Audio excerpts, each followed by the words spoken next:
I'm Whitney. I'm Mindy. And I'm Deb. We're three best friends who love nerdy things. Well, some people think we're nerdy, but we think we're pretty awesome. This is our nerdiest thing.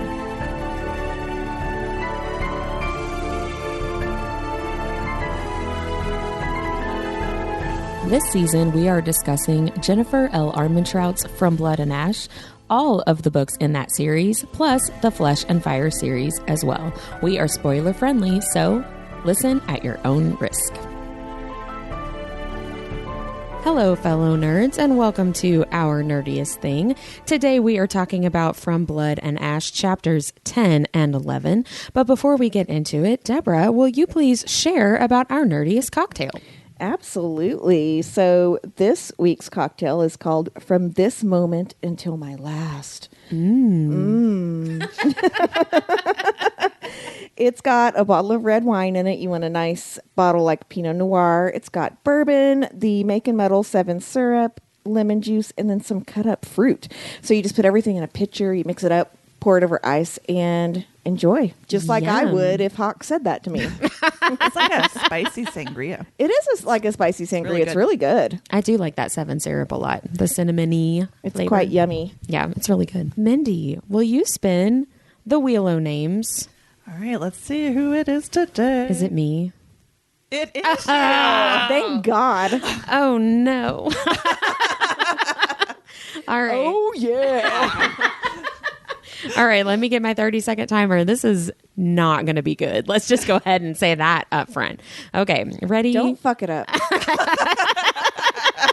All right, ready? And here we go. So Poppy goes back to her room after the city council meeting and is kind of just thinking through what happened with the Toulouse family and basically is like, I mean, maybe I could have some sway. I'm the queen's favorite. Like, maybe I could change something, which LOL to all of that. And then she gets summoned to the Duke's office and finds out that Ryland's replacement. And it's Hawk, and she's super excited about it, and he is awesome, and Tawny's excited too. The end. So as soon as you said substitute, do you remember that movie that came out in the late 90s? It was like, it would have been made for like TV. It was like The Substitute. And it was supposed to be like Dangerous Minds, but it was a dude. Oh, no, I don't remember that. So I wanted to interrupt your 30-second breakdown so bad and be like, The Substitute. Well, I feel like it took me 5 seconds to think of the word replacement. And then when I looked at the timer, it said 7 seconds. And I'm like, oh, crap. And then you lost a chapter again. Yeah, like, well, no, I went through, the major plot points. Like, Hawk. And then it was great. And I'm the asshole over here.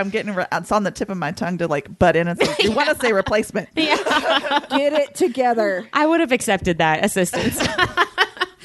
Before we get into talking deeply about the chapters, Mindy, will you talk about our nerdiest vocabulary? Yes. So I didn't realize that Duke Teerman had a first name.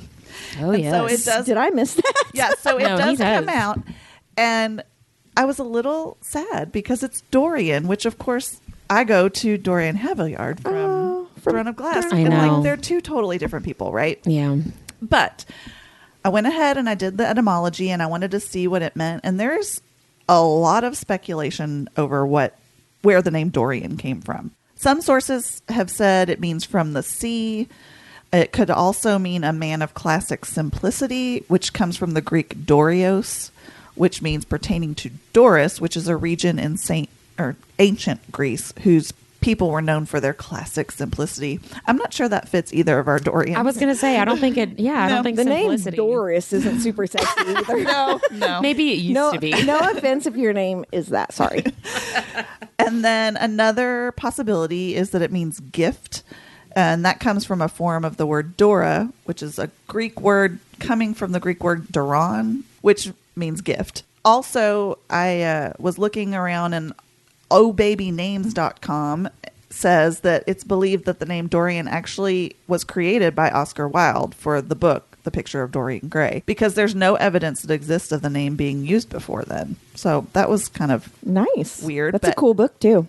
And yeah, it is. It's really neat. It is thought that Oscar Wilde took the name from the Greek Dorians, which is another, where some of the other ones came from, which is an ethnic group in ancient Greece. And then I thought this quote was hilarious. It comes from thebump.com. This is a direct quote. Fans of the gifted Irish playwright and novelist Oscar Wilde will recognize this name from his famous novel, The Picture of Dorian Gray, a moral tale that cautions against vanity and excess. No doubt baby Dorian will grow up to be a humble and modest human being who spreads compassion and love wherever they go. As opposed to Dorian Gray. In other words, if you pick this name, your kid better not be what it actually is. Right. A Like, dipshit. don't set them up for failure. So after reading all that and kind of going with Picture of Dorian Gray, I'm going to go in conclusion that it means narcissist Nice. in this instance. And then I went back to my trusty Urban Dictionary, and there was a lot to say about the name Dorian on there. So I found the gamut. Does everything make you horny? I know, seriously. No. Dorian.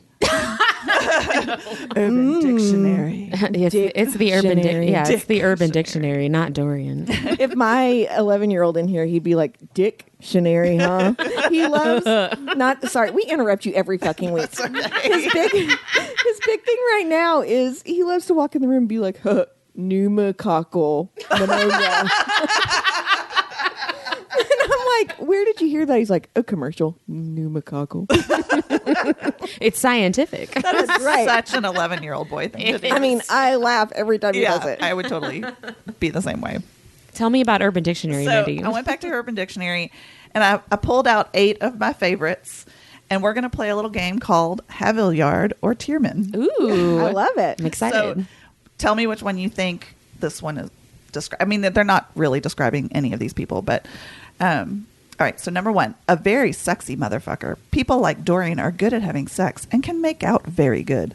Halyard. Yeah, King Dorian. Thank you. Can we just say Throne of Glass? Because his last name's hard to say. Yeah, I like King King Dorian or Duke. and Duke. Yeah. Okay, King or Duke. Okay, got it. All right. Number 2, to be a salty ass. Duke. See, I feel like that could go for either. I don't feel like Dorian's salty. He's just spoiled. Yeah, that's true. All right. Number I'm sorry, 3. King Dorian. Number 3, this one actually is in reference to Throne of Glass. An icy, tortured bad boy, and that's BOI, by the way.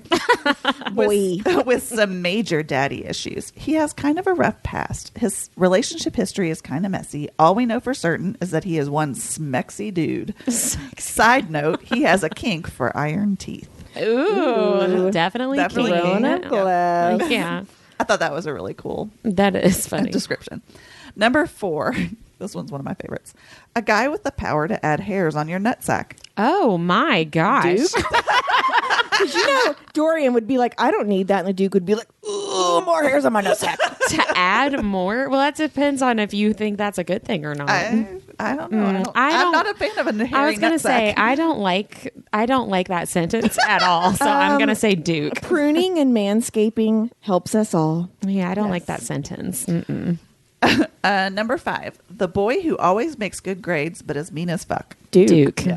Dorians have big dicks, and all the girls love having sex with him. He is tall and great in bed. Dorian eats a lot of pussy. Oh my God. The king eats my pussy. All right, 2 more. That was scandalous. It was, wasn't it? Number 7, to be devoid of common sense. Duke. Duke. And number 8, Sometimes King. a Sometimes. little bit, yeah. Number 8, the biggest scrub in the country, lazy as fuck, looks like a monkey and a sloth had a kid. And there you have it. Oh, that's funny. That's definitely the Duke. Yes. I love those, Mindy. That was really fun. I hadn't been back to the Urban Dictionary in a little while, so Yeah. it was kind of fun to peruse that again. Did you miss it a little bit? I did miss it a little bit. It's always a romping good time. You made me miss King Dorian. I know. I know. I've been wanting I to know. reread those, but they're such a commitment, and Yeah. I just have a lot I want to read. Me too. They're on my shelf. Like, read me. I had We to. miss you. I had to, stop feeding my daughter because she won't finish Kingdom of Ash. But she's loving Akawar. Oh yeah. I can't decide if I'm going to let her read Silver Flames. Silver Flames or not. I don't know. Yeah, that's a tough decision. I do not envy you that. It's not a tough decision for me. It's a tough decision for me as a mother. Yes, yeah.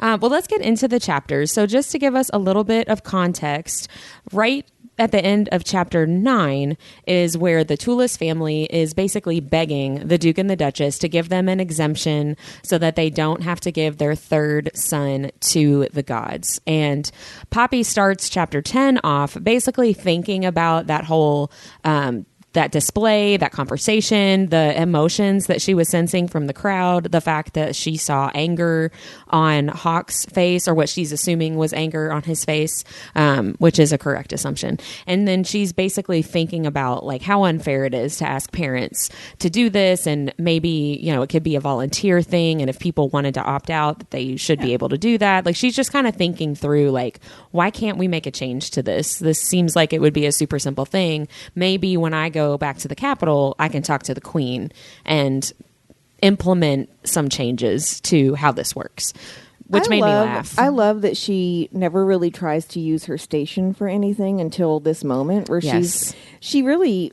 I mean, you know, she can feel feelings, right? But I think she's just she would be an empathetic person anyway. Right. But she's like, she literally says, do the gods not have enough people to serve them? I know. We've only been doing this for like 500 years. I think you probably have enough people to go and, like, you know, get you grain out of the field or whatever. There was a lot of stuff that made me laugh just because it is so true what she's saying, like that, you know, don't you guys have enough people to serve you? Like, well, yeah, theoretically, but it made me laugh in terms of like, okay, well, you just don't have the full information and this will never work.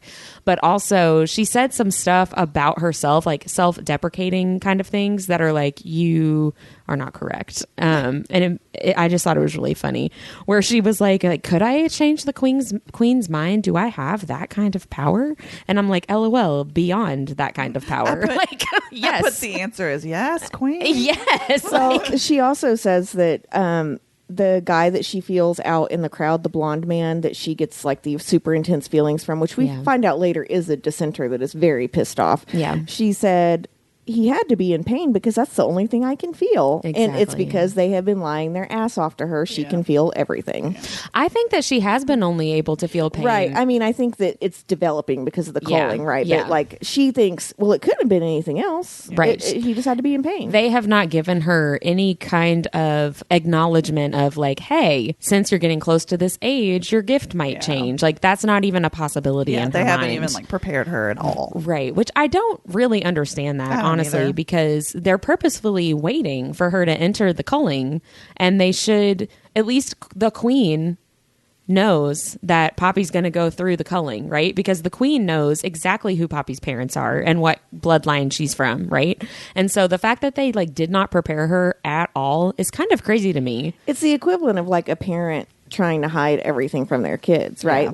Well, I'm never going to tell them that I drank in college because I don't want them to get that idea. Well, honey, they are not going to get that idea from you. Yeah. Right. Like, she's not stupid. She is going to realize that things are changing. Right. Well, and it's like, maybe they thought that they could like, you know, do her ascension or hide her away or something. But then it's like, okay, Queen Ileana, you sent her away from you to Macedonia, right? So you know that she's going to start going through the culling away from you, where you cannot control the situation or just hide her away so no one else can notice. Like, I don't understand the thought process there. I think the idea is, though, that 4 people have access to her, so no one's going to know, and they can just lie to her. And who's she going to talk to about it too, I guess, is the other thought.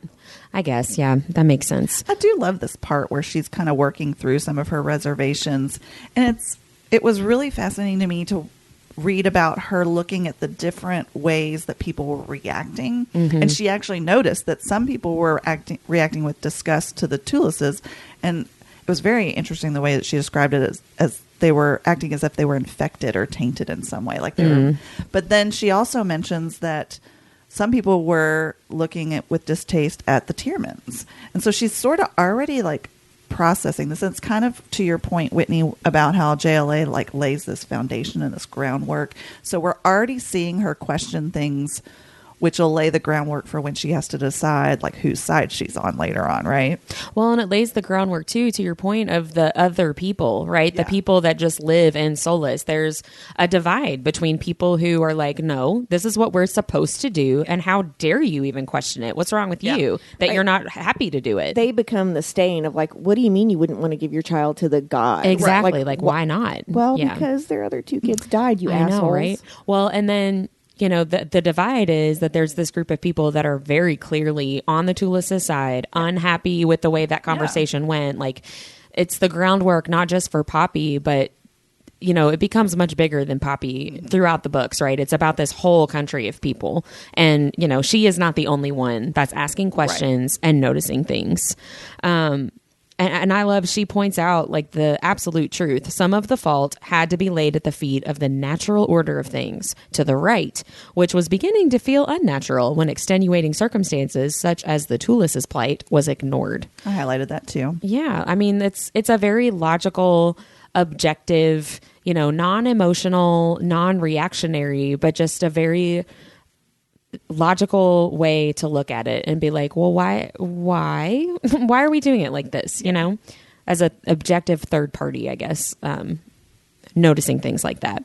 I thought one thing that I thought was really sad was her thought of, for some, a lifetime in servitude to the gods was a far better life than the one they would have had if they had remained at home, which made me think, first of all, of the scene in A Shadow in the Ember when Serafina goes to check on some farmer families whose land was not farmable anymore, and she finds an entire family dead in their home that have died by suicide and killed their kids because they knew that they were like slowly starving to death. And Serafina goes through this whole thing of like, you know, they thought that was their best option, that was the better option than starving to death. That you know, might have been. Yeah. Right. Unfortunately. Well, and with Poppy thinking that same thing, you know, a lifetime of servitude to the gods is better than whatever their life would be at home. I'm like, okay, if she knew, which she finds out later, that servitude is actually death, right? Does that still remain true? That death is better. You know what I mean? No, because Poppy's whole thing is choice. Well, yeah, and they that's don't true. get the choice in that. Yeah, that's true. So the family with Serafina, I the would parents rather chose starve that. to death than get eaten. Yeah, that's true. And there's always hope when you're starving, right? Right. When you're still living. Right. Yeah. You're not captive. So then she gets called into the Duke and Duchess's office. Can I point out that she says several times, like, not the office where he beats the shit out of me. I know. The cold office where, like, his wife comes and where they Right. have actual meetings, not where he cloisters me away and pulls my shirt down and beats me for sexual gratification. Right. Like, thank God we're not going to that room. We're going to this other one. Cool. So whenever she goes in, she talks about how, like, all the senses are coming over and she sees Commander Jansen first. And then she said, what caused my reaction was the dark-haired young man standing beside the commander, dressed in black and armored in leather and iron. And I wrote, oh, shit. And then it's so fucking funny because Tawny is like the best hype man ever. Yeah, she is. I forget because like she kind of takes a back seat for a little bit in the series because she gets sick, right? Mm-hmm. And I think that happens in, is it book 3? That she gets sick. The very end of book 3 into book 4, yeah. So, but it says, slowly, Tawny looked over at me. The corner of her lips turned up. She looked curious and amused. And I can just see myself, like, if it was one of you two being like, I know, right? Yeah. Yeah. There's that guard you think is hot. And Tawny doesn't even know the whole story yet. Yeah. Right. Yeah. Exactly. Well, and Tawny also, she says that Tawny reacts to Hawk as if he were a god, which is something that Poppy describes Hawk as throughout the course of the series, right? Yeah. He's godlike in all these different ways. And Nope, it's you, chick. It's Poppy. That's godlike, not Hawk. No, it's Hawk too. Hawk's not a god. No, he's not a god, but he's this is what I was about to say. All right, go for it. JLA has confirmed in either a Facebook comment in the Jaylanders group or maybe in an interview, she said that he is descended from a god. So, like, as an elemental Atlantean or whatever, he has the blood of a god in him. Oh, yeah, because we kind of speculated that it might be Addie's because of the horse and all that, right? And the dimples. Yeah. You know I can't remember It's shit. that's what I wrote down when she was like, Tawny reacts to Hawk as if she's seen one of the gods. I said, Addie's, baby. We talk about it in the Light and the Flame bonus episode, Yeah. don't we? But JL, that was a long time ago. no, but I'm like 99% positive that Jennifer Armentrout was like, yes, he's descended from Addie's. So, I mean, he would have some godlike qualities, but he isn't a god himself. You know what I mean? We know he fucks like one. Allegedly. I mean, the way it's described, it sounds pretty godlike to me. Can we back up just a second when she's walking to the office or whatever? It made me so sad when she noticed the night blooming roses on the table and Yeah. like what she once really loved and enjoyed is sort of a trigger for her about Rylan. That Yeah, it's really broke tainted. my heart. Yeah. Yeah, that was really... And especially because... For me, it's doubly sad because Rylan was trying to make her walk in the garden not Yes. tainted by Melissa's death, Right. right? And then it's all like layers of trauma. That just really was heartbreaking for me. Yeah, and one thing I thought was weird before they go to the meeting, the fact that Victor, once again, does not know what's going on. Yeah. Because we talked about this, I think it was the last episode, or maybe two episodes ago, where Melissa has died, and they're trying to figure out, like, what happened to her, and Victor's like, well, they're blaming it on, like, somebody that was in this group, and I didn't even know that there was a group here, and I should have been told that. And now he's like, I mean, I guess it's about Rylan's replacement, but they haven't told me anything. And it's like, why are they Keeping him out of the yes, loop. like is that Well, it should have been a red flag to us that Jansen and Hawk were up to something. oh yeah, Right. yeah, But we dumb. yeah. I did not suspect Jansen. I never for saw that a coming. while. Yeah, I never saw that coming. But yeah, it's just, I guess maybe it's just a Commander Jansen working with Hawk kind of thing to keep Victor out of it. But it's multiple times that we see Victor should have been told something and wasn't. Yeah, was like left out of the loop for some reason too. And I wonder if maybe that's a fates thing because he is Poppy's Victor. Like maybe some things have to happen without him knowing about it because he would try to stop them from happening, and it would true. like mess with the course of fate or Right. whatever. Hawk I could see, because if Victor like put up a really big fight against Hawk becoming the replacement guard, like that would have messed up I a know, whole but it's lot, not right? his decision. I mean, they could just say, "Too bad, so sad. Here he is." Yeah, I mean, I guess that's why Jansen and But yeah. didn't tell him. But Maybe. I don't know. Maybe they Justice for didn't want to Victor. get in a fight for Just Victor. Victor needs to know. I know, right? Just let him in, guys. Let him in the inner circle. So then they go in. It definitely is Hawk, and I just think that I love the idea of walking in and unexpectedly seeing the person that you have like this giant crush on. Because I've been in those situations where I'm like, I did not know this person was going to be here, and I would have like fixed my face a little bit or like worn a different outfit. That just, it's so uncomfortable, but you're also like really Excited excited. about Yes, it, like yeah. you're super excited that they're there. I really enjoyed having flashbacks. Reading that scene. And then the Duke is basically just like the worst. Such a douche. Yeah, like he's the worst. He's I think very purpurposefully mispronouncing Oh, for sure. Rylan's name multiple times, calling Calls him Ryan. Yes. Oh, my God. And I think he's just, and I'm assuming you guys would agree with this, he's trying to bait Poppy into correcting him so that he can later be Give like, her some lessons. yes, like how dare you. But he also says 2 guards lost in 1 year. I hope this isn't becoming a habit.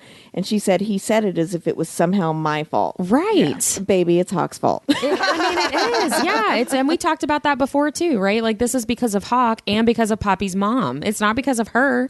It's these other people in her Yeah. life. Well, Like, they do this on Friends too, where Rachel's dating someone and Chandler tells Ross to use the wrong name to like demean yeah. the new boyfriend, yeah. right? It's really the same thing. Like, oh, Ryan. Is it Ryan that died? Yeah, Yes. he's being a piece of shit. Yeah. no, that's totally true.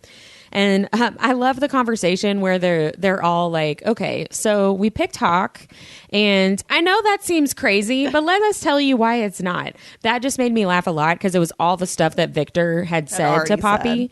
Yeah, and they totally left him out of the loop, but he was already like, He already knew. right, all the same information. But it also made me feel like how well planned out all of this was, right? Like they came up with all of these reasons like, okay, I'm going to be one of her guards for sure, but we need this to be happening in a way that the Duke and the Duchess are not suspicious of me becoming her guard, right? So like, let's come up with all these different reasons why I'm so great, why it's a good idea, why I should kind of jump ahead of all these other people that have been there for longer. And I appreciated those details of he's been thinking about this and planning this for a long time, right? Yeah. Like this was not I woke up and decided in a week I'm going to go do this thing, right? Like it was a long con to get to Poppy, and it totally pays off, right? They're talking about Hawk and like, here are all the great reasons why he should be your guard. And she's like, is Hawk that good? And I was like, yes, girl. I wrote yes in my book.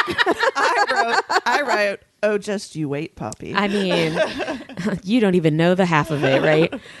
So can I also say that whenever they're hyping up Hawk to be her guard, even Duchess Teerman goes, the dissenters in the Dark One are not the only things to fear out there, as you know. And I'm like, oh, they're all in the room with you, honey. Right? Well, and I felt like that was kind of a like gross dig too. Like, you know, you're referencing Poppy's horrific witnessing of her parents' horrible deaths, right? And it's like, do we really need to bring that up this second? I feel like no. Right. I'm not sure that she meant it in like a super bitchy way, the way that the Duke would have, but it was just kind of like, I feel like that was unnecessary. I do feel like the Duchess is just kind of clueless. Like, yeah, she is. Yeah. Well, later, Queen Ileana in book 3, I think, says like she's such a dumb bitch. Like I don't know why she was telling you all that. Like that is actually pretty funny. We all, and I don't know maybe if that's the catalyst of everything. Even though I think the Duchess is clueless, but the baiting does work eventually. Yeah. So whenever the Duke says that you're about to bear witness to what a select few have seen an unveiled maiden, like, oh, dun dun dun, you're gonna see her fucking face. Like, who cares? And she says her hands are trembling in her lap, and it's not because of what he thinks, it's because she's nervous about Hawk knowing it's her from the Red Pearl. I know. And later in the next chapter, it talks about how she knows how ambitious he is, and he's worried that he would rat her out to get further into the guard, right? And so it says, a real smile appeared on my face, turning my stomach. And I'm like, yeah, girl, get it. Tell him that you fucking know what he's doing, but she does, unfortunately, pay for it. Well, and she says, too, that the Duke is smiling, too, right? Yeah. He's smiling because he's excited to see her be rejected by somebody that everyone in the Macedonia, I want to say kingdom, thinks that Hawk is, like, so hot. They're all celebrating. Yes, like, everybody thinks he is so hot, and he probably knows Poppy thinks that he's hot, too, right?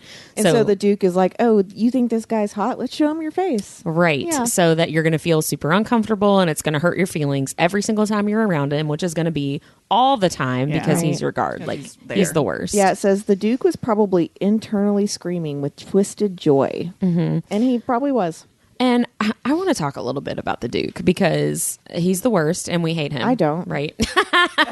But I'll listen. I've read this book, a few times, and I keep going back and forth between whether the Duke is obviously like messed up, to say the least, right? And I was like, I wonder if he is like a psychopath or a sociopath, because I'm super into true crime and stuff, and those terms get kind of thrown around with a lot of true crime content. And I was like, I actually don't know what the difference between those two things really is. So I did a deep dive on psychopath versus sociopath. Ooh. And I think I feel pretty confident about a diagnosis for Duke Teerman, which I feel comfortable doing as a non-professional because he's not a real person.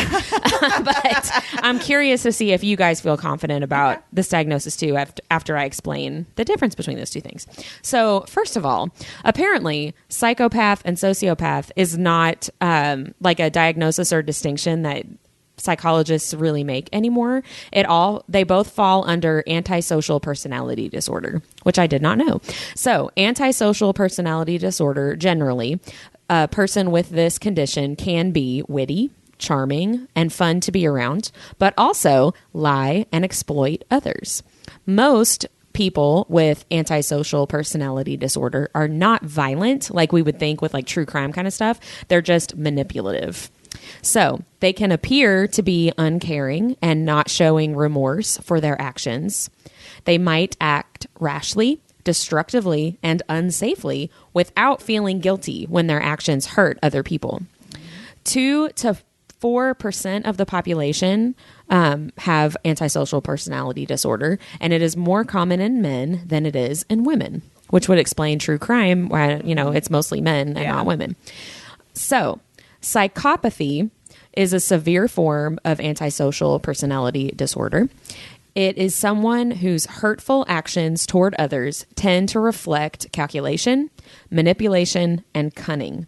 They tend to not feel emotion and just mimic emotions that they see in other people rather than actually experiencing empathy for anybody else. They like just the Ascended do. They just like copy what they see other people doing, but they don't actually feel it themselves.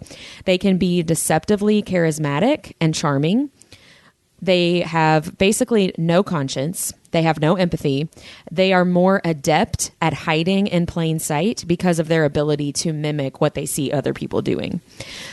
Where most people would see blood or violence like in a movie or in real life or whatever, and it would make them feel stress and it would make them feel anxious, people with psychopathy actually feel calmer when they see violence and blood. That's terrifying. Right. Well, Disturbing. it makes you think of, going back to my true crime knowledge, you think about serial killers, right? Like it's the compulsion to do this thing that makes them feel good, right? It's like a dopamine hit. So I'm like, I guess that makes sense. Sociopathy, in contrast, they are somewhat more able to form attachments to other people, so they feel more emotion than someone with psychopathy would be able to. But they still disregard social rules and social norms. They tend to be more impulsive and haphazard and easily agitated than people with psychopathy. People with sociopathy have a weak conscience, but so like they might feel like, I don't think I'm supposed to do this, but the outcome that they're looking for is stronger than that feeling of guilt or wrongness. Are you saying someone with psychopathy wouldn't feel the guilt at all? Right. Okay. Right. So people with sociopathy have no empathy for others, but they do have more regard for others. So they're not going to feel empathy, but because they're able to form some kind of attachment with other people, they are going to feel some level of affection for them, even if they can't empathize with that other person, if that makes sense. That one's reminding me of Dahmer. Yeah, I think so too. Yeah.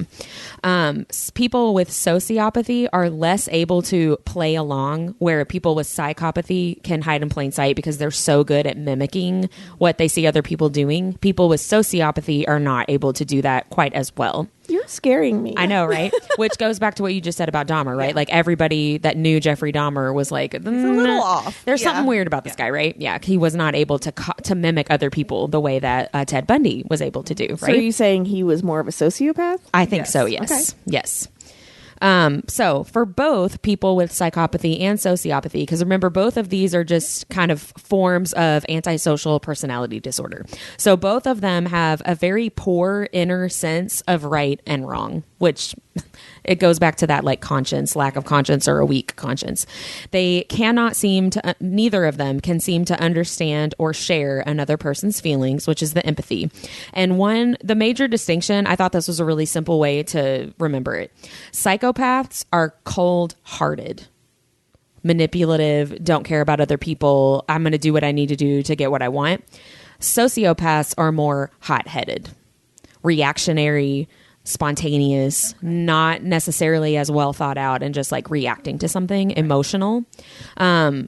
So based on that, what would you guys label Duke Teerman as? A psychopath. I was going to say a sociopath.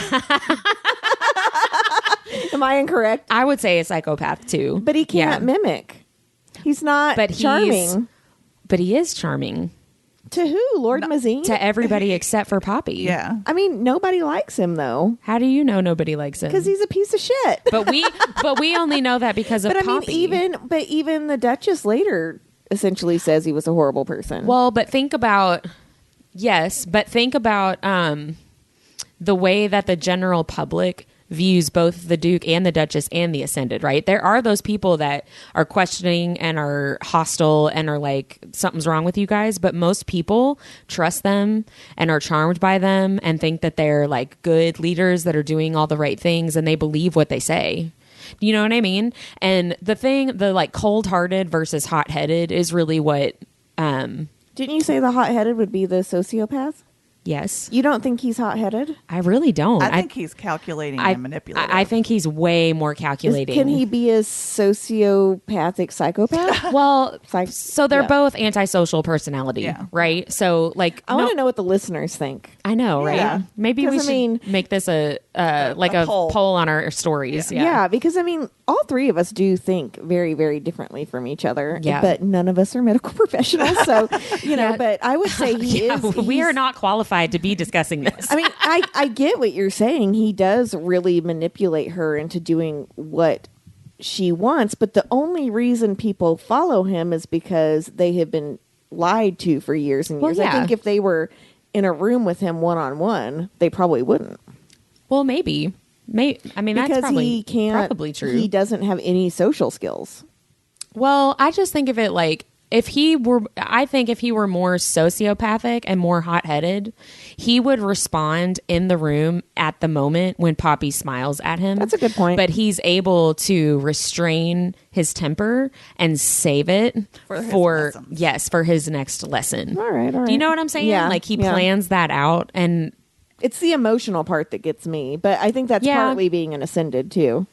JLA. Is he a psychopath or sociopath? Jennifer, will you tell us? Please. Listen to Whitney's medical breakdown. I know. Well, last week and this week both, I'm like, this is kind of a lot of like overlap with true crime stuff, which I know. I love true crime, and so do you. And we're nerds. I know, but I'm going to try really hard next week to not have a true crime deep dive. I love it. If it is relevant, I'm going to keep doing it. I'm gonna go ahead and make a jump and say that people that like these types of books also probably really like true crime. Yeah. Maybe it has a lot of the same elements of trying to figure out a world and understanding the why behind things. And so, I mean, I think you do you, boo. I was pleased to see that most people with this antisocial personality disorder are not violent. That they're just like assholes. You know what I mean? Like by the way, I got all this information from WebMD from a couple of different articles, but all from WebMD. You know, they have the credentials. But do they? They've got MD. It's Dr. Webb. Oh. So before we carry on, can we take a quick cocktail break? Sure. All right, we'll be back. Craft cocktails don't have to be fussy or ingredient heavy. Make and Muddle is here so that you can have a delicious 3-ingredient cocktail every time. Spend more time reading and less time mixing. Make and Muddle. Cocktail Evangelist here to spread the good news about booze. So something we've talked about a lot, and this is an unanswered question at this point, but we've talked a lot about why the Duke is like this with Poppy. And we really don't have an answer to that. But it annoys me that we don't know, because we'll find out in a later chapter. The Duchess at least tells Poppy, well, the Duke doesn't like you because you remind him of the first maiden. And he that's a sore spot for him. He doesn't know the first maiden. But that's what I'm saying. Like, or does he? We don't know. Yeah. So the Duchess tells her that, but then later on, Queen Ileana is like, she was stupid. She told you stuff that wasn't right. So did the Duchess? We know she lies, right? Like, did the Duchess just make that up? And if so, hoping, why? When we get the Cass POV in July, is the Duke gonna tell him some of these things? Gosh, I hope so. Yeah. But I feel like maybe Cass would have told Poppy. I don't know. Not if it was going to be super hurtful to her. Yeah, that might be true I was too. gonna say, if somebody tells you why they hate me, and want to punish me all the time, please don't tell me why. I think it would crush me. Yeah, I mean, I guess it depends on what it is, right? Like, he does like to keep shit from her if he thinks it's not. That's true. Yeah. If it's something like totally nonsensical, then it could be something that potentially could help you, right? Like, it's not anything you did, it was them, right? It wasn't you at all, it was them. But if it's something truly personal, then that's not very helpful. But he is so horrible to her, and we don't really see a ton of evidence that he's horrible to a bunch of other people, which he could be. Part of it could be because same thing as we were saying earlier, who's she going to tell? Yeah, that's true. The word's not going to get out that he's done this to her, so she's the perfect victim. That's true. Yeah. Well, and maybe the Cass POV will tell us that he does this to all kinds of people and just nobody talks about it, right? And he's just just like most abusers do. Yeah. Right. Yeah. But from the information that we have currently, it definitely seems like he's got some kind of vendetta against Poppy, right? And Yeah. if that is the case, that it is something personal toward her, I just would like to know what that is. It bothers me. Honestly, I'd almost rather it be something personal towards her than be just for shits and giggles. Because he's like insane. because that is really messed up. I mean, if you guys think he's a psychopath, then he may not have a reason. If he's a sociopath, that's he's true. more likely to have one. So we'll see. So she takes her mask off or her veil off so that, Hawk can look upon her face. And she basically is like steeling herself for rejection, right? Like, I know that he's going to react the way everybody else does. And he's going to think the same thing that the Duke thinks. And it shouldn't bother me, but dang, it's really going to. Yeah. That just broke my heart for her. well, and then the strength that she had to kind of steel herself and be reticent in the fact that she's not going to let it show. Yes, I'll be damned is what Yeah, she says, yeah. which I wrote queen. Because I would be like, it's fine. I'll just go cry. Don't worry about it. I know I would too. One question that I had as well in this whole section is, do we know why beauty is considered to be godlike? Why is it considered godlike in our culture? Yeah, I mean, I guess that's true. But in this blood and ash culture, they have the actual gods that are allegedly like interacting in their day-to-day life. I don't know. It just seems weird and somehow different to me, but I guess it's gotta not. be just something that they made up because, again, you're under the impression that neither the Duke nor the Duchess have ever met a god. They've never, like, this is just shit that they've perpetuated, and we know when someone ascends, they do become quote unquote more beautiful. That's what my question was going to be. Like, when they ascend, they do become beautiful? Because then I'm like, well, what do they do with the ugly first sons and daughters? I think they ate them. Yeah. Yeah, honestly. because, and I mean, like, but what does that mean? Does it mean your face becomes more symmetrical? Does it mean you don't have acne? Like, Yeah. what is the true? I think if you're looking at from like a psychological point of view, the illusion of beauty is more symmetry. Yeah. When it I comes down to wonder it. if it's like in ACOTAR when they are turned into Fae, from human to Fae, and they still look like themselves, but just more beautiful, right? Like they're taller, Right. they're more slender, their hair is shinier and all Yeah. that stuff. I wonder if it's that same kind of idea where it doesn't necessarily really change the way that you look, But it that much. maybe it heightens your Right. positive features. If I Right. ever get turned Fae, don't take away all my curves. I mean, I've Yeah, no even kidding. at my thinnest, I've always had a little bit of a donk, and I like it. So well, you know, Bryce is Faye, and she has some curves. yeah, that's true. Yeah. So I think what it does is it like everything becomes more elegant and you're more graceful, and Yeah. maybe you don't trip over your own shit all the time, and Or your kids' shoes. you're not like spitting while you're talking, and you don't have adult acne, and your armpits don't smell like death, and all that shit. Yeah. Gosh, I hope I don't smell like death. I'm sure you have at some point in your life. Maybe if you didn't shower for like a week and worked out every day. That's a new insecurity. Do I smell like death today? So there's a metal band called Pantera, and they had like a documentary back in the 90s, and they had, this is, of course, they're gross men, right? They had this thing called Zachley's, and it was to see how long you wouldn't shower on tour to see if you could get your armpits and your asshole to smell exactly alike. Ew. Yeah. I mean, and these guys are but sleeping why? with groupies and Are stuff. these You know what I grown mean? men? Yeah. See, that is one of those things where it's like, why are dudes like this? Like, It's the toxic masculinity. it's Yeah. so just, Right. guys. And I think it was more of like chicks will still sleep with us Yeah. because Yeah. we're musicians. 1% of our listeners that are males, can you not? Right. Can you just Also, not? I don't care what band you're in. If I want to get to town and your armpits and ass both smell the same, I'm getting up and walking I'm out. out. Yeah. Because if you can't take care of yourself, honey, you cannot take care of me. Yeah, I'm out and I'm going to make a TikTok about it. Yeah, this was pre-TikTok. They would have had to have written a strongly worded letter. Submit it to the editor of the local paper. That's right. That cared about Pantera. Could they Yeah. maybe have posted it on MySpace? Oh gosh. This was before MySpace. Was it? Yeah. The age of the dinosaur. I know, right? Pre, what, So 2003 totally just or dated something? Oh, myself. that's funny. So I do want to talk really quickly about beauty, right? Because you asked what makes someone beautiful and why do they have this, everyone but looks more stately and glorious. And because she has scars on her face, the Duke calls her, what does he call her? One side is beautiful and the other side is a tragedy. He says half of her face is a masterpiece and the other half is a nightmare. Right. So not at all. So not at all what I just said. I looked down at the quote right as you were saying that. I wasn't trying to correct you, I swear. It was really close, Whit. Good try, but you were wrong. Same sentiment. Right. It was a thought that counts.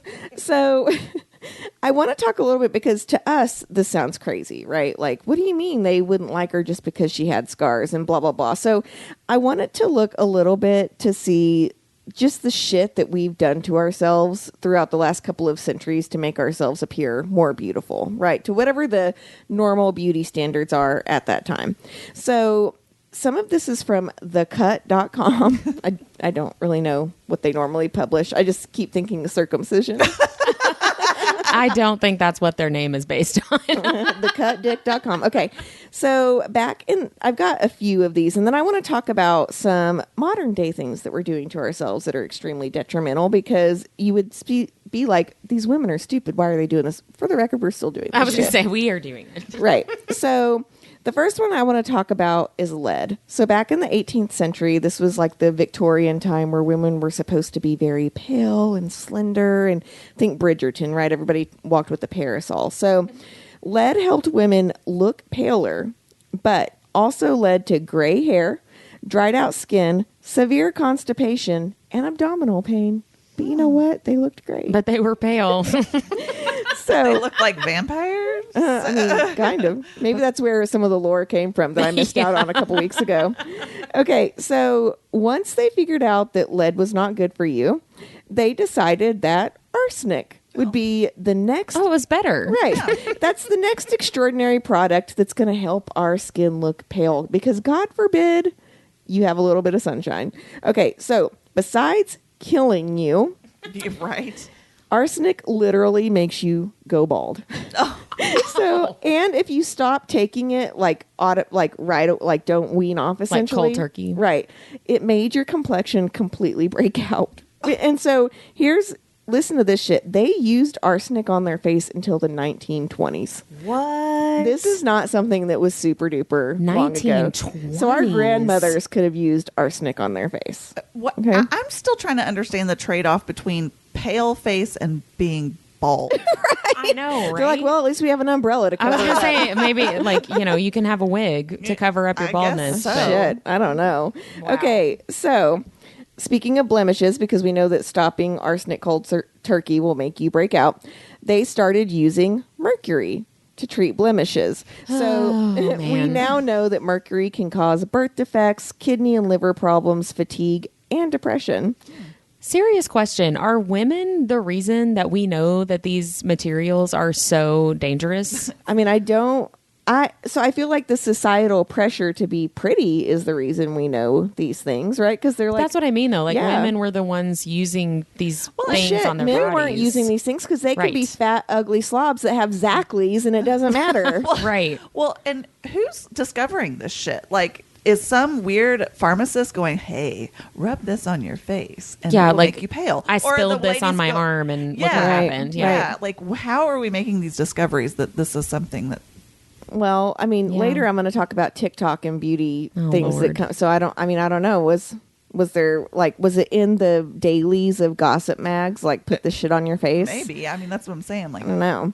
Okay, so Italian women used to use belladonna, which is a very poisonous nightshade plant. I'm actually reading that book right now. I'd highly recommend it.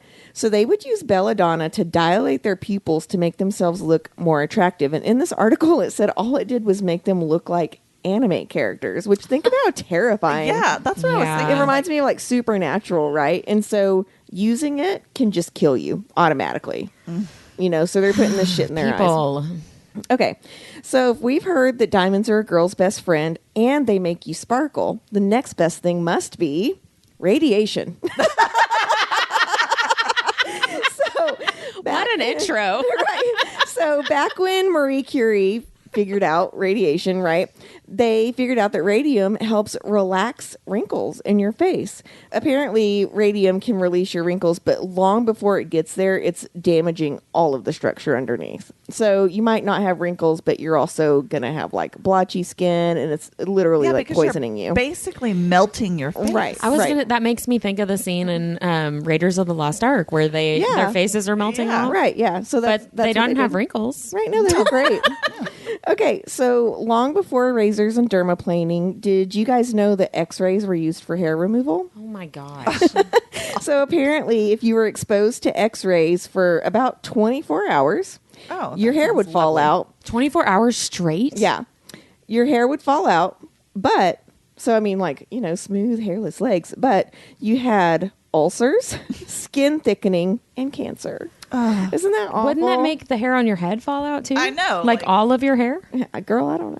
Maybe they just put it on their legs or something. They just like laid under, I don't know. That is But so crazy. shit. Right. And again, I want to point out that like they didn't know. Right, This was all right. new technology. And I'm sure there are plenty of things that I'm not even going to talk about tonight that in 20 years we're going to be like, I can't believe we used to do that. Right. Yeah. Okay. So I feel like it's just been in the last 10 years that we've really stopped like frying the shit out of our hair, right? We've learned how to keep our hair healthier and how to use the right like ceramic hair straighteners and things like that. So unfortunately, it's taken us like 250 years to get here because in the 1700s, it was super fab to have like the tallest hair possible, right? So taller the hair, closer to God. Isn't that what they say?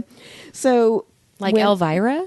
Yeah. Oh. So women would curl their hair with fireplace heated tongs wrapped in lard to get the hair to fry and stay.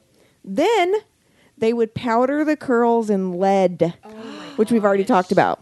Okay, so because they wanted those curls to last a while, they didn't wash their hair for really long periods of time.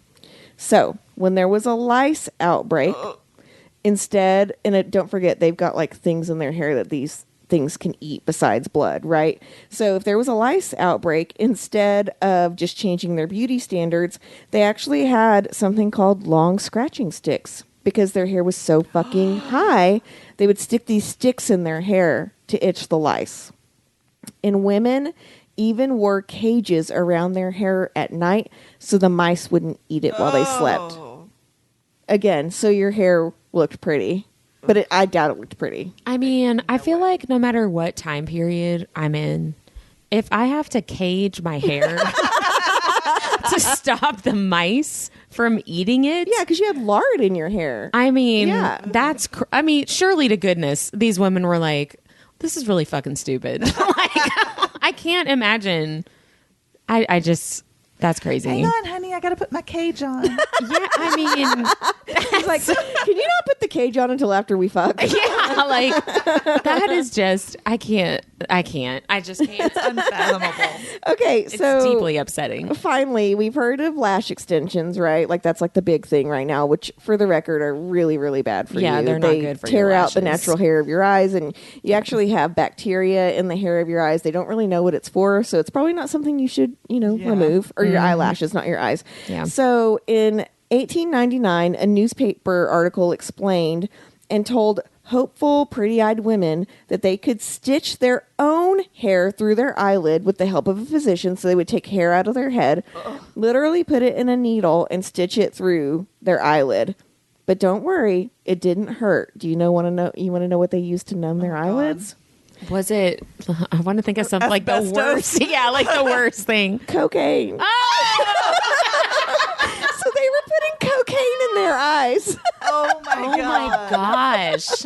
Okay, so I know these all seem like super extreme, right? But we haven't stopped doing this shit to our bodies. So there's some beauty trends on TikTok that are kind of really scary that are going around right now. So the first one's not so bad. I can see why someone would maybe do this and not read up on it. So it's called face slugging. Have you heard of this? Oh, yeah. Okay, so it's where you add Vaseline to your face and sleep in it overnight.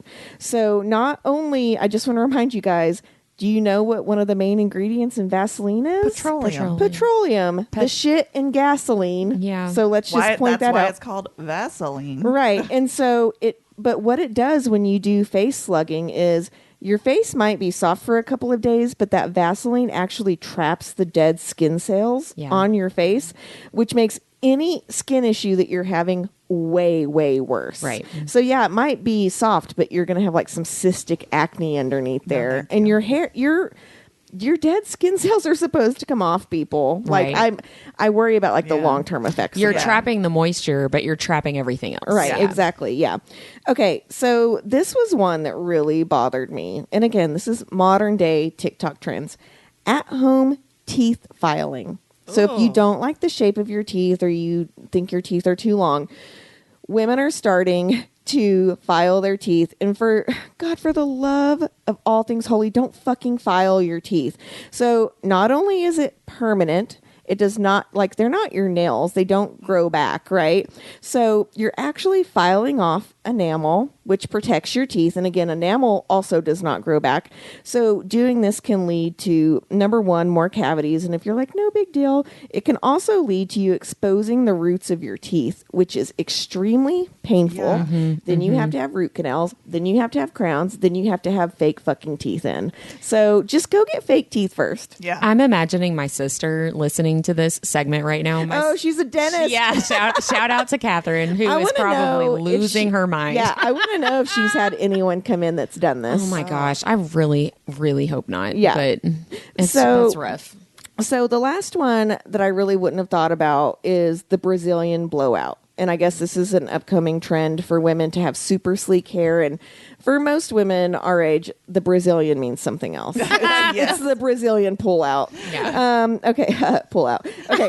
So I don't know what the Brazilian pull out is. The Brazilian wax. Okay, but these are not the same thing. Okay, so there have been reports of people who have gotten a Brazilian blowout who have gotten who have had asthma attacks, allergic reactions, and they have been diagnosed with toxicity. So the reason why is that this hair repairing solution is made of formaldehyde, which is what they use to preserve dead bodies. Yeah. So you want to put something on your scalp that preserves a dead body and keeps it from rotting so you can have sleeker hair. Yeah. Like, for the love of fucking God, that's so gross. Yeah. But if you're putting something on your hair that makes you have an asthma attack, maybe just don't do it again. Right. But again, this is one of those things. Formaldehyde is extremely poisonous, and you're breathing it in. It smells disgusting. Right. You're breathing it in while they blow dry your hair. So... Yeah. This is something, though, that you hear about it and you're like, well, I mean, God, look how good her hair looks. Like, I could go in and have that. Because I didn't know that's what it was until I was researching for this. So, if you're listening to this, please just be careful. Why don't you, ask what's in the products that they're using on your hair? And you haven't even gone into the plastic surgeries that have increased because of trends on social media. What I didn't talk about, because I didn't have enough time to fully research it, is at-home lip fillers. So people are buying syringes full of filler off the internet. That is just so dumb. You don't know what's in the filler, first of all. People. And they are permanently disfiguring their face. And it started during the pandemic because people, it is, if you get it done right, it's collagen, right? Which is something that's naturally occurring in your body. And so during the pandemic, they were like, well, shit, I could do that. And I'll just order this stuff off the internet. And, you can end up with your face being lopsided. You can have a severe allergic reaction. Just watch a couple of episodes of Botched. Ugh. Yeah. With plastic surgeries gone wrong. And it's insane what red flags people have ignored or questions they didn't know that they should have asked before they had a procedure, and stuff that alleged doctors put into people's bodies that was not supposed to be there. Well, it's crazy. My thing always too, I am not against plastic surgery. I'm not. If it's I'm done not either. by a certified, accredited doctor that you have fully researched, right? And they have an MD, right? Right. So if you're going to somewhere else and it costs half or a third, you get what you pay for. And so I think we talked about this last season, and I don't know what the context would have been, but women that are getting like butt injections are dying because you have a very complex cardiovascular system in your anus, and they are literally having heart attacks and strokes because they want a bigger butt.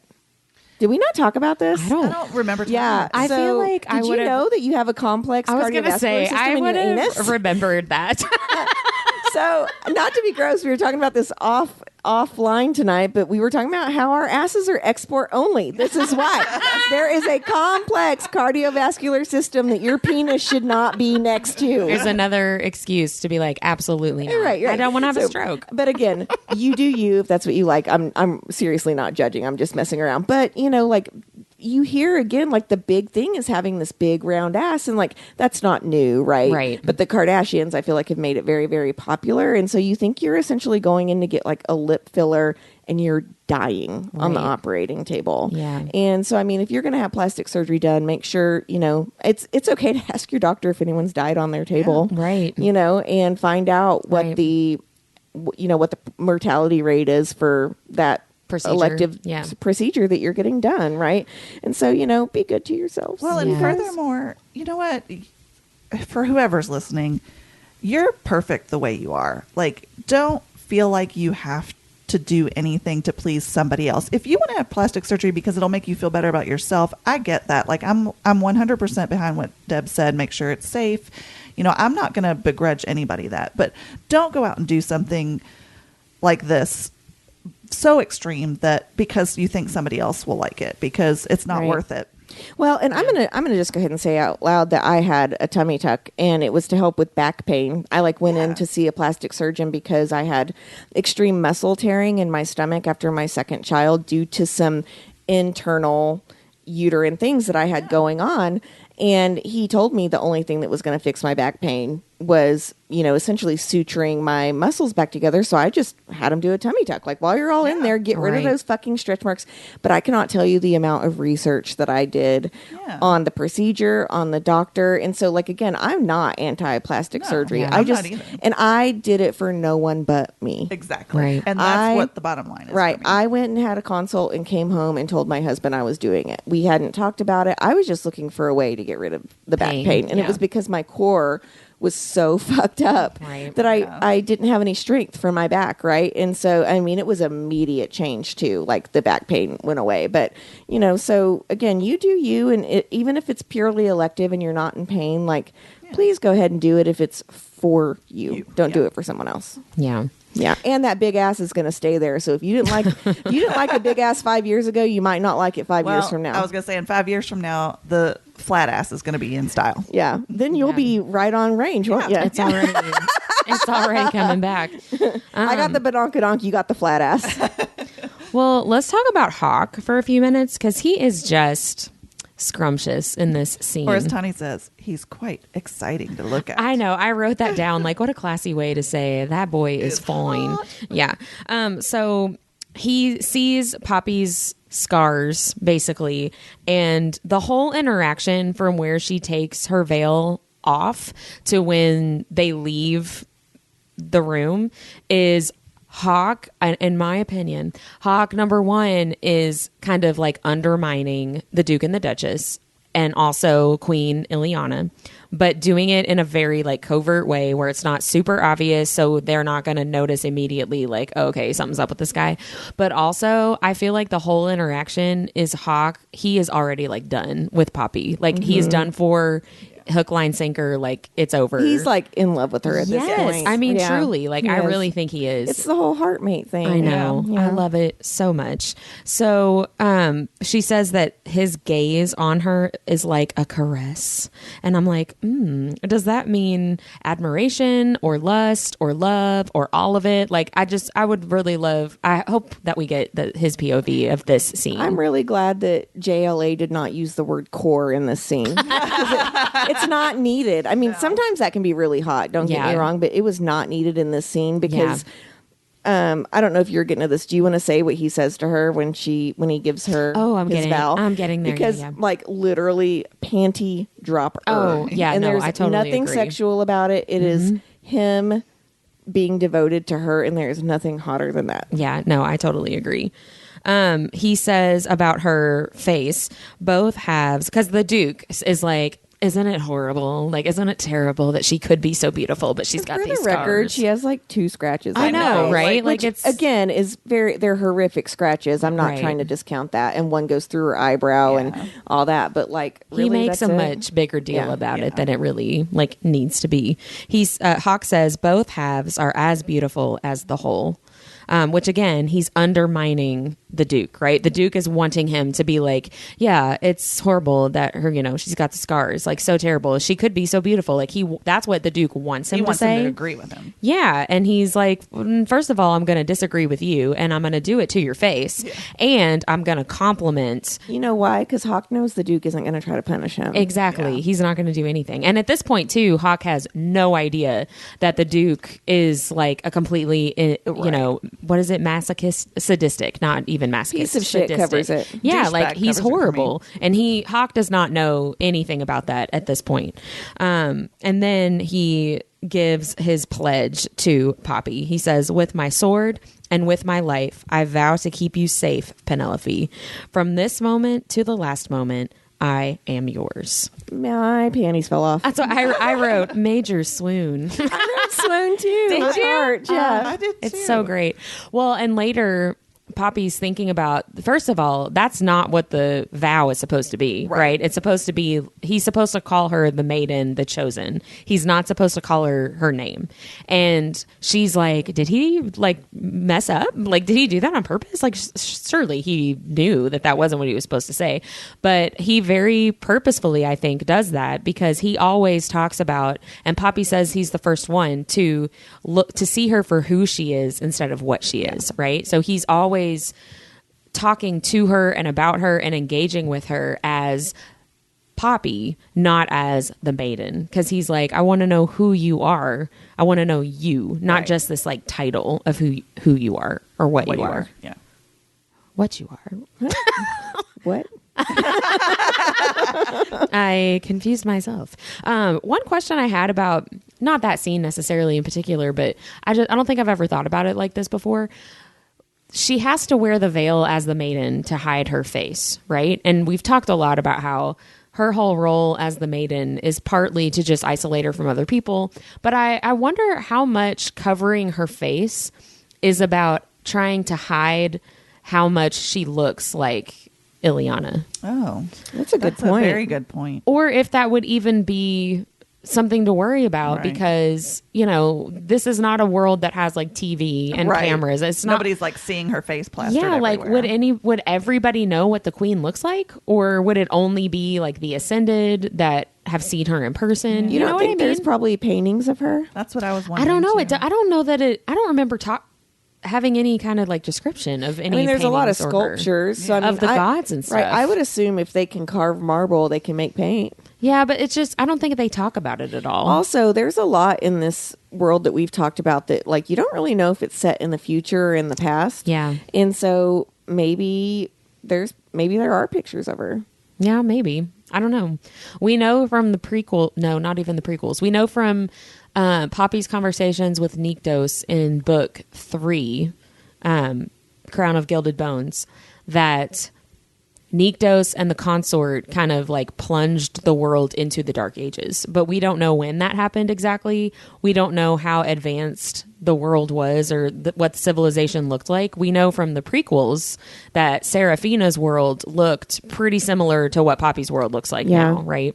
So, I don't know. I'll be interested to see if we get to know anything about those details, because we may not. Womp womp. So... Major swoon, and Hawks. Do you love how Tawny describes it later as he made the oath sound like sex? I know. Yeah. I was like, Tawny said the word sex. know. He's probably just like turned on looking at Poppy. She said, Poppy says that Hawk's voice reminds her of chocolate, which later in the books we find out that is what love like feels like to her when she feels that from other people. And I'm like, okay, he's done. Like it's over for him with Poppy. Yeah, like, he may no not hope. know yet. But for sure. He is, yeah. He is absolutely like Head gone. over heels, Head over heels with her. I love the whole conversation with Tawny and Poppy makes me laugh. Where Tawny is like, he is super hot, and you get to look at him all day long. Can I just say too that Tawny's like, okay, I know this is probably too soon, but the looks of Hawk are a vast improvement. I'm like, too soon, Tawny, too soon. I know. It's like R.I.P. Rylan, but Hawk is so much hotter. It's like Tawny. Inappropriate Tawny. Can I also point out something that I didn't really even think of until I was rereading for this episode? So they're in her room talking about this, and Poppy keeps telling Tawny to keep it down, right? Because Hawk's probably at her door. Knowing what we know now about Hawk, he totally can 100% hear heard it. Right, he can hear the whole conversation. Oh, 100%. So again, I'm hoping we get that in his That point of view of perspective. being like, ooh, she likes me. I want to say that was a teaser that Jennifer Armentrout posted for the Cast POV book, but it might have been.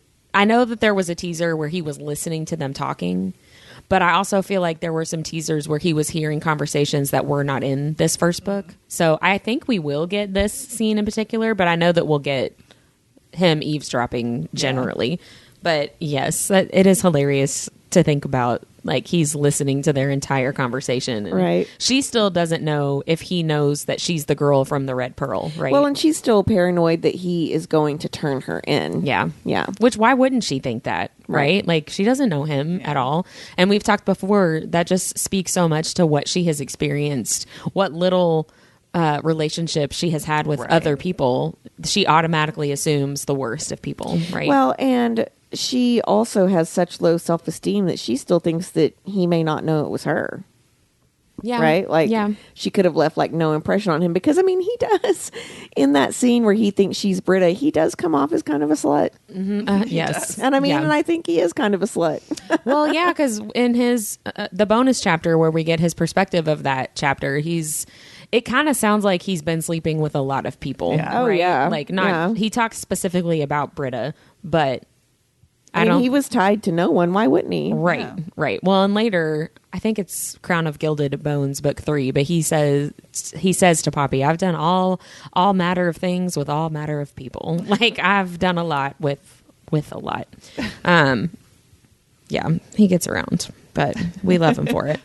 It made me sad when Poppy's so insecure about her friendship with Tawny. Like, I'm so thankful for her and her friendship, but also, if she wasn't assigned this role to, like, be my friend, then she probably wouldn't be my And friend. she goes back to that a lot. All the time, It's yeah. just, But Tawny does say something that I really wanted to kind of dive into. She says that Poppy's an incredibly suspicious person. And my first thought is, well, let's be honest. Do you blame Poppy for being a Right. suspicious person? Right. And so I started thinking, I wanted to know how trauma would relate to paranoia or being suspicious. And I got all of my information off of sonacounseling.ca. But starting from the beginning, I think we can all agree that Poppy suffers from PTSD from watching her parents get murdered and getting attacked. And then there's also the emotional scarring that she has suffered because of the Duke. Quote, traumatic experiences lead to psychological trauma, which can leave one feeling helpless and struggling with upsetting emotions that seem to never go away. This is the result of an unexpected or repeated overwhelming event such as war, an accident, or emotional, physical, and or sexual abuse. So studies show that while trauma doesn't directly cause paranoia, it does increase the likelihood of it. And it typically manifests in what is called hypervigilance of the mind and body. And hypervigilance is when a person is always anticipating something to occur, whether it be physical or emotional. And there's all these examples of PTSD hypervigilance. And This is the same as your body staying in fight or flight. Yeah, very similar. Right. But there's all these other like examples and manifestations of it. And I kind of went through and said, check on Poppy or not check on Poppy. So the first one is avoiding spaces where there's too much of a threat. And I don't feel like Poppy really does this. She's pretty cool about going into whatever's going on. Yeah. being easily scared or jumpy at any sudden noise or movement. Also not something Poppy really does, but she is very aware of her surroundings, usually except for when Hawk is involved. Yeah. Well, she feels safe. Yeah. The only time she ever really gets jumpy is when they're in the blood forest and she's afraid of the barats. Oh, yeah. Or the She doesn't barats, like however you Oh, those. say shit, that would make me I know, jump right? too. Of rodents of unusual size. Another manifestation is believing there is an incoming or imminent threat around the corner. I thought not in the physical sense necessarily, but I think in the emotional sense, like how Poppy's always questioning whether she can trust people, Right. which is, of course, totally understandable. Yeah. And then arming oneself with weapons to protect them from perceived threats. Can be dangerous, especially if someone is jumpy and uses a weapon on somebody without properly assessing what they believe is a threat. This is Poppy to a T. Yeah. It actually made me laugh a little bit because it's not funny that Poppy feels the need to always be able to protect herself, but the whole using it without perceiving it is like when she stabs Cass. So Yeah. the other one is loss of sleep, where she suffers nightmares. So Yeah. yes, on that one. And then fatigue kind of goes hand in hand with the loss of sleep. And some of this is probably from the culling as well. But, she talks, she even has a conversation with Tawny about how, oh, Tawny, you can fall asleep whenever you want. Like, and, Yeah. as tired as she still doesn't get enough sleep. And then the last one would be trouble focusing. And I said sometimes for her, like when she's with the priestess, she talks about like not really being very focused, but I guess that's also because it's probably boring.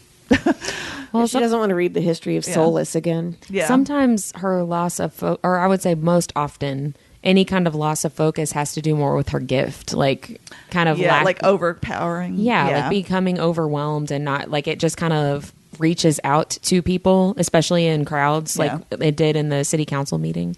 So I don't know. In conclusion, I feel like definitely the weapons thing, the nightmares. I mean, she definitely exhibits some of these hyper vigilant Yeah, definitely. things, and so like of course she's going to be suspicious because she's suffered all this stuff. Yeah. Well, living with PTSD, I've learned through my own journey, can also lead to autoimmune diseases, and it's because of the fight or flight. And so when you stay in this fight mechanism in your body, your heart rate is always elevated, which causes you to be cold. It makes your stomach hurt. It can make your hair fall out. And so all of these things she's experiencing, I mean, it's spot on. Right. And she can't sleep because of the PTSD, but there's no one she can talk to about it because 3 people have seen her face and like, And she doesn't even know if she can trust those people. And she's going to Right. be given to the gods. Everything will be fine, which can create its own PTSD. I was gonna say, she's terrified of that in and of itself. Yeah. She lives in constant fear and paranoia and doesn't know who to trust because she is watching this lie crumble around her already.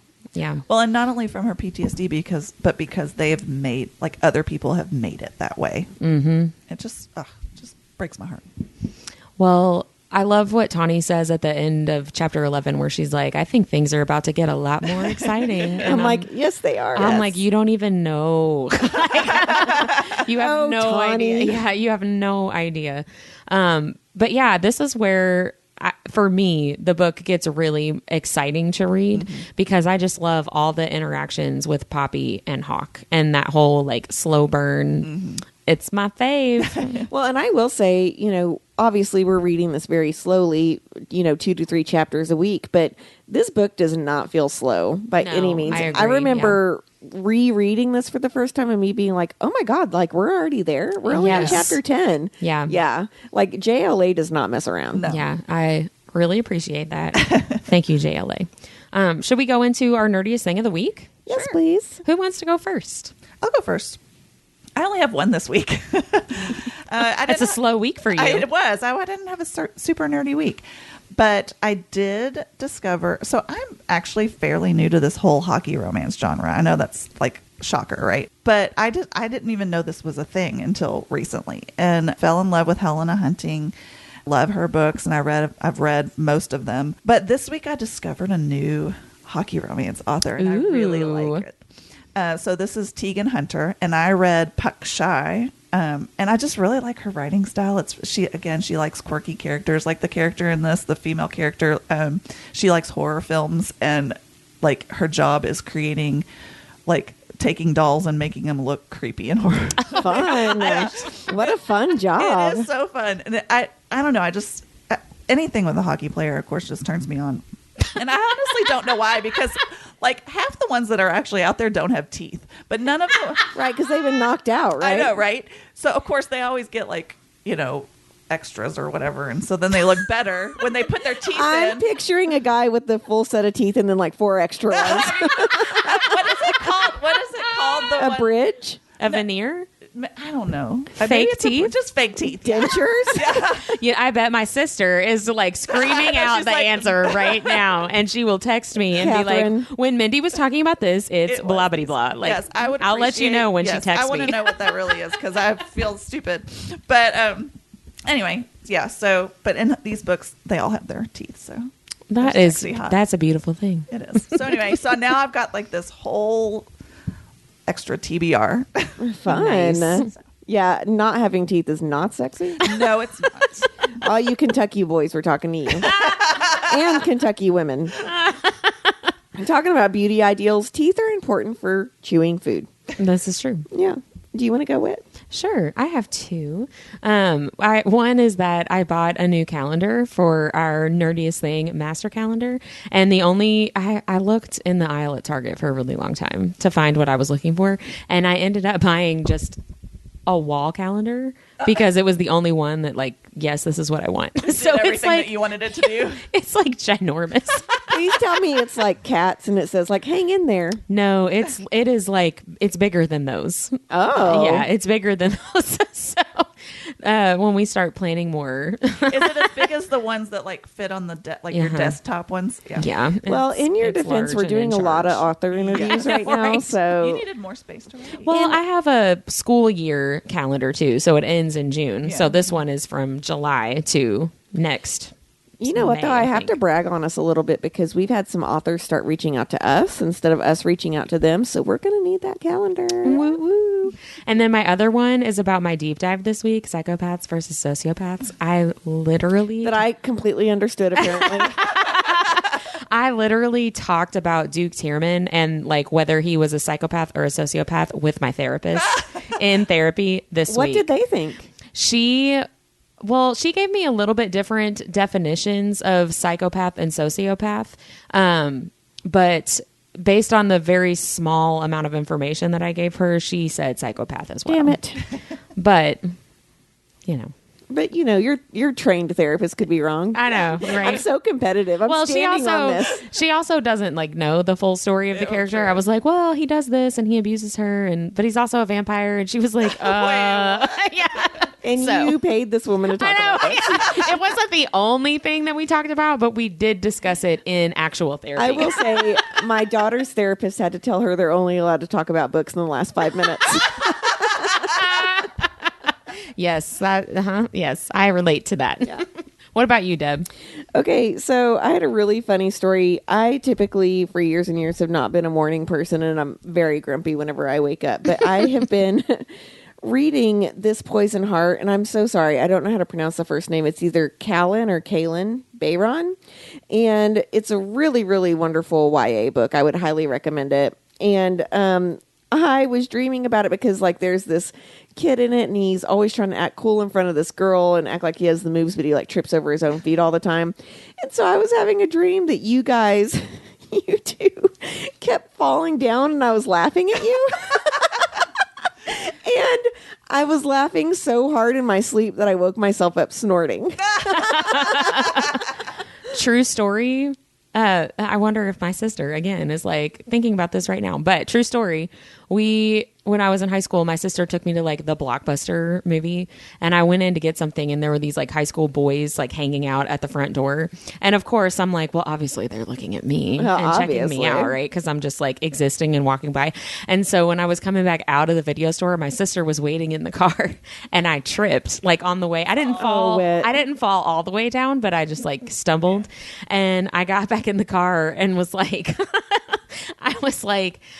I tripped on my way out the door, and I bet those boys saw it. And I was like, yeah, that's fine. Eat your heart out. And my sister like put that on her Facebook. like as a quote from me. Eat your heart out, boys. Eat your heart out, boys. I trip, but you'll trip over me. To be fair, I would laugh at you all if you all tripped too. Well, yeah. And in the dream, you guys were being like goofy and you kept like falling down. And I was laughing. So, but like, have you ever woke yourself up laughing in a dream? Yes. But I was in such a good mood all day. It was such a great way to start the day. You two just make me laugh. Just fall down in my dreams. That seems like something we would do in real life too, does. honestly. It does. But that is it for today. Next week, we will be talking about chapters 12 and 13. Bye. Bye.